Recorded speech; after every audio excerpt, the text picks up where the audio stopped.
How to enable TPM 2.0 in Windows. So if you are using Windows 11 or Windows 10 and you want to enable it without using the BIOS, here's how you can get this done. First things first, I want you to right click the Windows icon here and then click the Run button.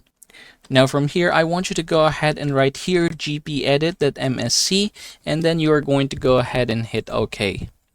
Now you should be seeing some folder like this. Now I want you to go ahead and try to open the administrative templates. Go ahead and expand this one. After doing so, we're going to head over to Windows Components. I'm going to expand this as well, and we're going to look for BitLocker drive encryption. So I'm going to expand this, and then we're going to open the operating system drives. Now here is where the fun thing starts. Now you're going to go ahead and look for this one here, require additional authentication at startup. So right click this one, click edit, and here we are just going to go ahead and enable this one.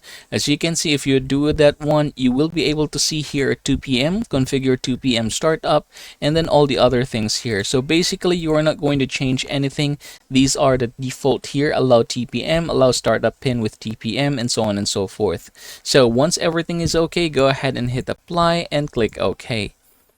Now the next thing that we are going to do is open run command again, right click, click run, and then we are going to go ahead and type temp. Now here I want you to go ahead and highlight everything and just simply delete them. Click skip for the last three.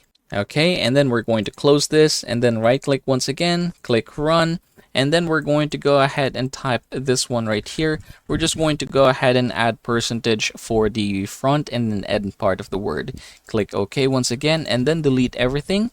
As you can see, mine is 10 gigabytes. That's a lot, right? So I'm just going to click this one, click continue. Alright, so these are all that is left. And once you're done doing so, I want you to go ahead and restart your PC to apply all the changes. And that is how to enable TPM 2.0 in Windows.